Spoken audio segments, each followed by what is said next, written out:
কুসুম আজকের পর্বের মূল ঘটনা হলো আজকের পর্ব শুরু হয় কুসুম ও ঈশানের সম্পর্কের নতুন টানাপোড়েন দিয়ে। ঈশান অপমানিত দেবানীলা ঈশানের প্রতি এমন আচরণ করে যা ভেতর থেকে কষ্ট দেয়। দেবানীলা সবসময় ঈশানকে হেয় করার চেষ্টা করে, আর তাই তো আজ তার চরমে পৌঁছে যায়। এদিকে ঈশানের ভাঙ্গা মন, এই মানসিক চাপ সহ্য করতে না পেরে ঈশান মদ্যপানের আশ্রয় নেয়। তার ভেতর যন্ত্রণা দর্শকদের স্পষ্ট বোঝা যায়। অন্যদিকে দেখা গিয়েছে মীনাক্ষীর ভরসা। মীনাক্ষী ঈশানের পাশে দাঁড়িয়ে তাকে আশ্বাস দেন যেন তার বিয়ে ও ভবিষ্যতে পরিকল্পনা কোনোভাবেই নষ্ট না হয়। তিনি ঈশানকে সান্ত্বনা দিয়ে বলে তাকে শক্ত থাকতে হবে।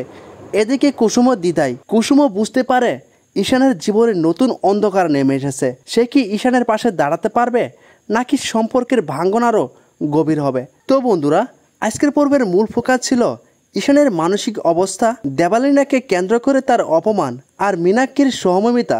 পরবর্তী পর্বে কুসুম পরিস্থিতি সামলাবে, তবে হ্যাঁ, পরবর্তী পর্বে কুসুম পরিস্থিতি সামলাবে কিভাবে, সেটাই দর্শকদের কৌতূহলের জায়গায়। তো বন্ধুরা, এই ছিল আজকের আপডেট। তো পরবর্তী আপডেট সবার আগে জানতে হলে এখনই চ্যানেলটি সাবস্ক্রাইব করে একটা লাইক করে পাশে থাকুন।